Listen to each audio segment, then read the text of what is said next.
Why did the US go to war in Iraq? We're in the early stages of military operations. Growing up, the narrative was always oil. So it was like we went to Iraq to get oil, like America always does. We might find ourselves without adequate supplies of energy in the future. All major oil fields in the South are now under coalition control. But that's kind of the lazy explanation. It's not quite it. Oil's a part of it, but it's not the main reason. We went to war in Iraq because several powerful American men wanted to. Some of them thought it was vital. We had to. Others just wanted to project American power. But either way, here we are 18 years later. Nearly 10,000 Americans dead, over 200,000 Iraqis dead, over $1 trillion tax dollars spent. And the result? A Middle East that is less stable than ever, in part because of the US presence, and really because of it. How did this happen? I mean, I grew up and lived through this. I studied it as an undergrad, I studied it in grad school, and yet it's taken me until now to really take a hard look and to really understand exactly what happened. So this is how the US stole Iraq. Saddam Hussein is a tyrant, a murderer, and a man who has started 2 wars. He is clearly someone who cannot be trusted or believed. All right, so it's the night of 9/11. The country is reeling. Who did this terrible thing and why? How should the US respond? And it became clear very soon amongst intelligence and counterterrorism people that Al-Qaeda was behind it. This terrorist group that was mainly based in Afghanistan. Later that night, the night of 9/11, over at the Pentagon, which earlier that day had been hit by an airplane, a memo comes in from the Deputy Secretary of State. The memo is urgent. It's for the Defense Intelligence Agency, the people who spend their time doing all the intelligence for war and other defense purposes. And this memo tells the intelligence agents not to look into Al-Qaeda, the people they know did it, but instead to look into ways Iraq has been involved in terrorism for the previous decade. The intelligence agents who got this memo sort of scratched their head and were like, wait, what? What's going on here? These people were very familiar with the intel, and they knew that this attack had come from Al-Qaeda in Afghanistan. Afghanistan is like more than 1,000 kilometers away from Iraq. It is a completely different place. They speak a different language. It has nothing to do with Iraq. Afghanistan and Iraq are totally different. We had just been attacked by Al-Qaeda, and yet the Deputy Secretary of Defense is asking for information about Iraq and its ties to terrorism. The person who sent this memo was the Deputy Secretary of State, Paul Wolfowitz, and he was just getting started. A few days after 9/11, the president gathers all of his top advisors out at his forest retreat right outside of Washington, D.C. They were there to discuss how to respond to these attacks.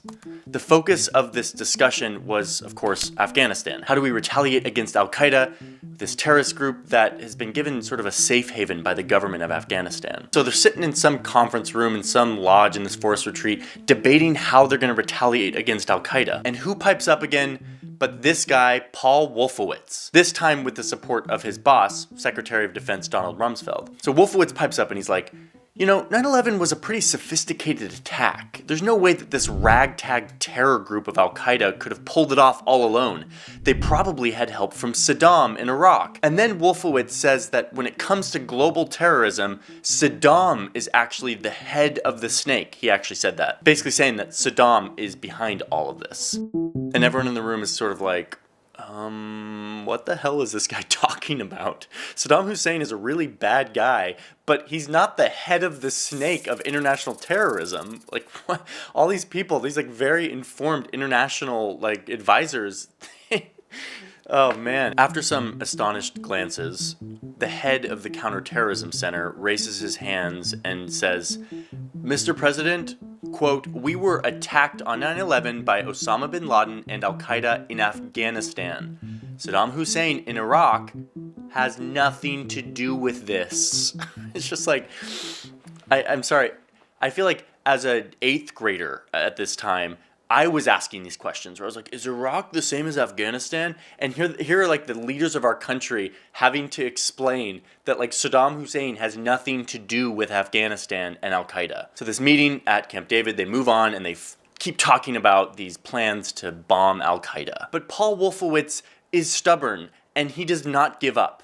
Later that day, there's a break in all of the meetings. It's like the afternoon. Attorney General John Ashcroft is playing the piano in this sort of lobby, and a few others were singing along these like piano spirituals that he's playing. Condoleezza Rice is one of these people singing along. President Bush is sitting over by the fire. It's like this rustic cabin. It's all cozy. He's drinking a cup of coffee, and who cozies up to him at the fire but Paul Wolfowitz?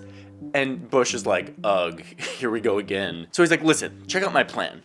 Half of Iraq's people live either way up here, where they don't like Saddam, they're Kurds, they've been brutalized by Saddam, they do not like him, or they live way down here in the south, which is right near the border of our good friend Kuwait. We could easily come into Iraq and take both of these big population centers.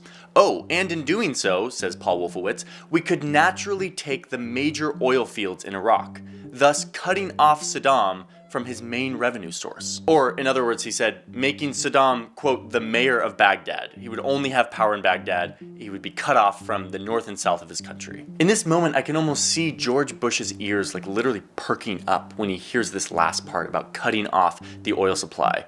After all, Bush was a former Texas oil man, and he knew the importance of having access to oil. So this plan sort of intrigued Bush, and he literally said to Paul Wolfowitz, quote, why didn't you bring this up in the meeting? And Wolfowitz is like, well, I didn't want to like step on the toes of my superiors. And Wolfowitz, we know you just wanted to cozy up against the president and plant the seed of how easy it would be to take over Iraq.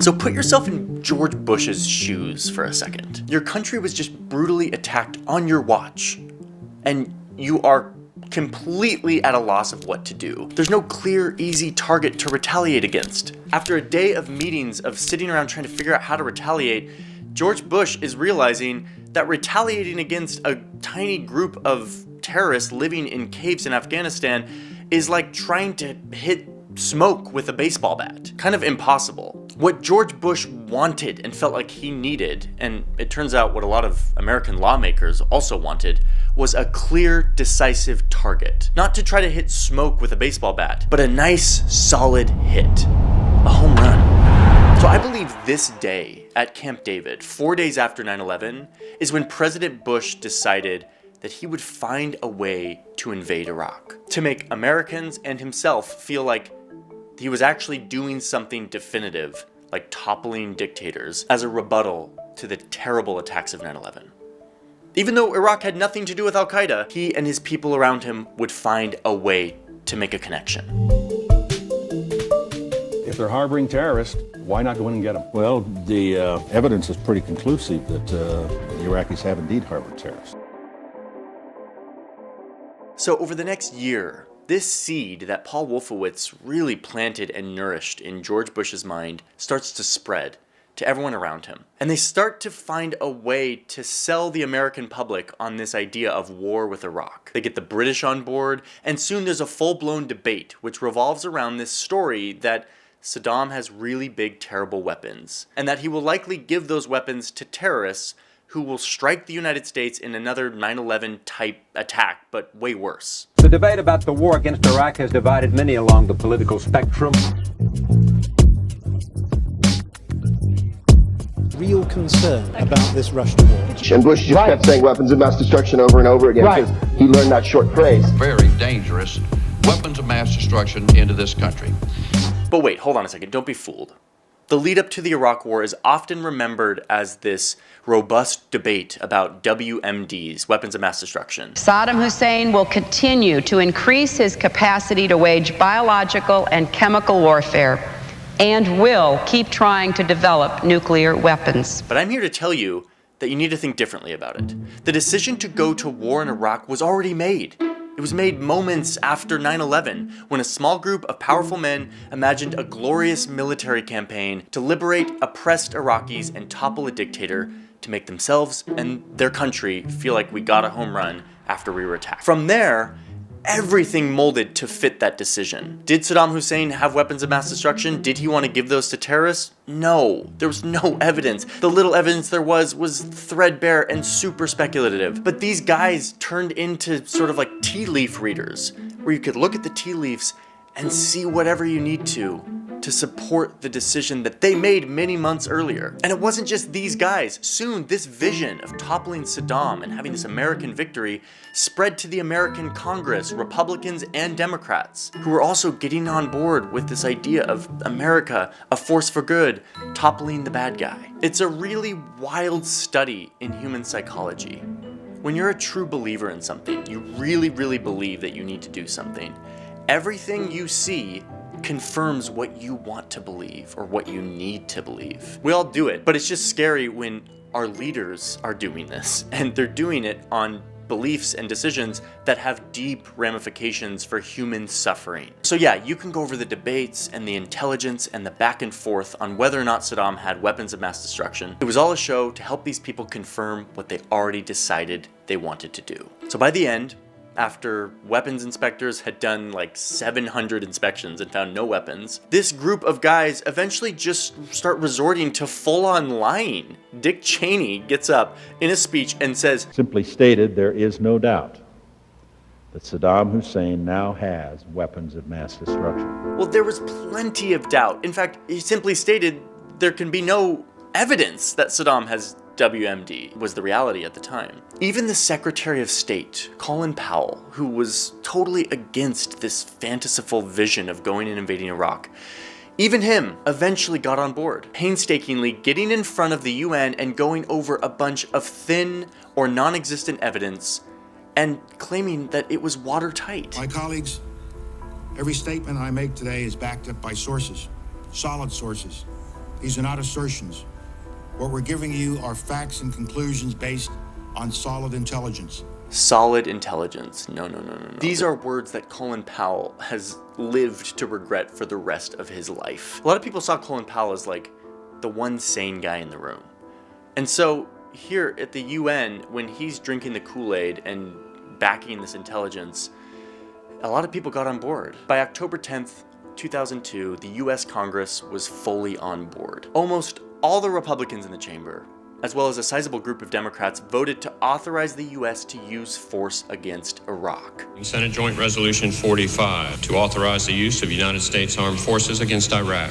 He has said he wants the power to be able to go to war. It seems completely consistent with that request that we say, yes, Mr. President, you have that power to go to war. This resolution gives President the authority he needs to confront the threat posed by Iraq. Saddam Hussein and his sons must leave Iraq within 48 hours. And then it happened. Sirens went off in Baghdad just a few minutes ago.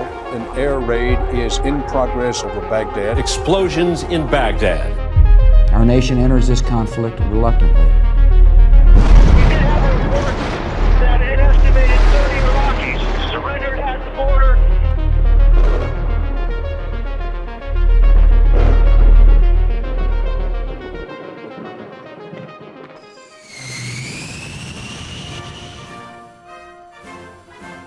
2 months after the invasion, George Bush gives a speech on an aircraft carrier with this giant sign that says, quote, "Mission accomplished." This is the type of thing Bush surely was dreaming about while he was sitting by the fire at Camp David drinking coffee, listening to Paul Wolfowitz explain the plan to take over Iraq. Big, triumphant America just toppled the dictator. Mission accomplished. But this is the part of the story when all of the dreams, the fantasies, the visions of glory start to topple. Mission accomplished was really mission just beginning.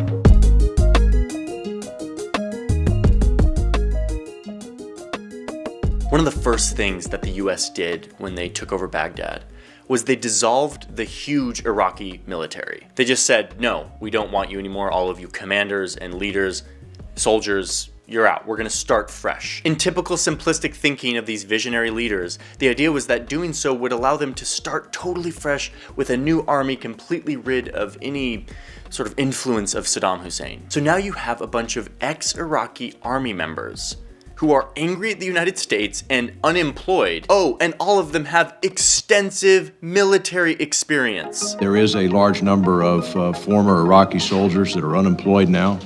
That is a huge concern. It is just painful. What a terrible decision. So these guys run off and they start to join the growing number of rebel groups that are there cropping up to oppose the United States presence. One of those groups is called Al-Qaeda in Iraq, which later turns into the Islamic State of Iraq, which eventually becomes the Islamic State of Iraq and Syria, or ISIS, a well-oiled governmental and military organization run by many of the military leaders who were ousted by the Americans from the Iraqi military when they took over Baghdad. So Iraq turns into the US trying to fight this growing rebellion. Billions of dollars turns into tens of billions of dollars, and then hundreds of billions of dollars, and eventually crossing over into over $1 trillion of taxpayer money to fight this unnecessary war. Saddam Hussein was a really bad guy. He committed mass genocide against his own people, the Kurds. He executed many others, imprisoned many others. All in all, the number of dead on Saddam Hussein's hands numbers around 250,000, according to Human Rights Watch. That was over 25 years of his brutal regime. And yet, in just 8 years of this war that the US started in Iraq, way more people were killed. A power vacuum was opened up that allowed ISIS to thrive. And for what? Why did we do this? How was this worth it? I really believe that in the aftermath of those towers falling, this group of guys began constructing a story for themselves, a fantasy. One not grounded in real facts from intelligence, but one grounded in fear, in a desire to be the hero, in the messianic complex that always infects the powerful. That fantasy trickled down and spread to other people in power, leading us into one of the most catastrophic and unnecessary wars in modern history. I challenge the president or whoever has us here for 15 months to ride alongside me. I'll do another 15 months if he comes out here and rides along with me every day for 15 months. Oof, Saddam Hussein, George Bush, Paul Wolfowitz. What a story. What a story.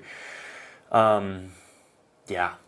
Anyway, I want to thank the sponsor of the video today, ExpressVPN, which is a service I've used for years. When I traveled, I would use it all the time to basically route my connection through the United States so I could not be like kicked out of my Gmail. I don't travel very much anymore, so I use ExpressVPN these days to watch Netflix, specifically Canadian Netflix. So basically with ExpressVPN, it's not only a security measure that helps you secure your connection with encryption and all of this great technology. The reason I like it so much is because I can route my connection through other countries, and then Netflix thinks I'm in like the UK or in Canada, and I can watch UK and Canadian stuff that isn't available on Netflix in the United States.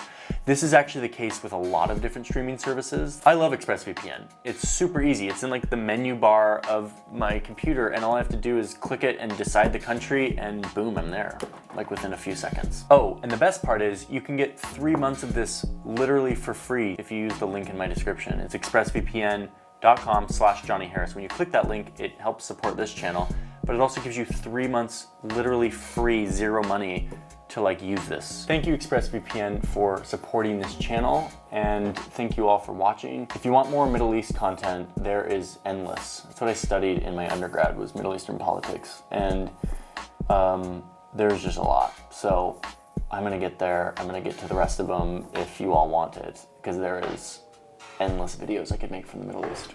Anyway, have a good day. See ya.